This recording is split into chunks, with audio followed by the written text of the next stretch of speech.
తమలపాకు చెట్టు మన ఇంట్లో ఉంటే ఏం జరుగుతుందో ఇప్పుడు తెలుసుకుందాం. తమలపాకుతో అందరి దేవుళ్లను పూజించిన ఆంజనేయ స్వామికి ప్రత్యేకంగా ఆకు పూజను చేస్తారు. తమలపాకు చెట్టు ఇంట్లో ఉంటే భూత ప్రేత పిశాచాలు భయాలు తొలగి ఇంట్లో ఐశ్వర్యాలు సిరి సంపదలు పెరుగుతాయి. అమృతం కోసం దానవులు దేవతలు సాగరమదనం చేస్తున్నప్పుడు లక్ష్మీదేవితో పాటుగా తమలపాకు చెట్టు కూడా పుట్టిందని నమ్ముతారు. తమలపాకు తీగ మొక్క మన ఇంట్లో ఉంటే సాక్షాత్తు ఆంజనేయ స్వామి మన ఇంట్లో ఉన్నట్లే. ఈ మొక్క ఎదుగుతూ చిగురిస్తూ ఉంటే లక్ష్మీదేవి అనుగ్రహం కూడా మన మీద ఉన్నట్లే. అలాగే అప్పులు తీరి ఆర్థికంగా బాగుండాలన్నా కూడా తమలపాకు చెట్టును ఇంట్లో ఉంచుకోవడం మంచిది. తమలపాకు చెట్టు ఎవరింట్లో అయితే ఉంటుందో వారింట్లో శనీశ్వరుడికి తావుండదు. తమలపాకు చెట్టు ఉంటే ఇంట్లో ఎటువంటి గ్రహదోషాలు శత్రుపీడలు ఉండవు. ఆర్థిక సమస్యలు ప్రేత పిశాచాల సమస్యలు తొలగిపోవాలంటే రోజూ ఒక తమలపాకు తీసుకుని ఆకుపై శ్రీరామ అని సింధూరంతో రాసి ఆంజనేయ స్వామి దగ్గర పెట్టి పూజించి మరుసటి రోజు ఆ ఆకులను తినవచ్చు, లేదా పారే నీటిలో అయినా వెయ్యాలి. అంతేకాని ఆకులను చెత్తబుట్టలో అందరూ నడిచే చోట వేయకూడదు.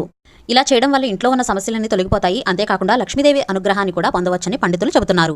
వీడియో నచ్చితే ప్లీజ్ సబ్స్క్రైబ్ చేయండి.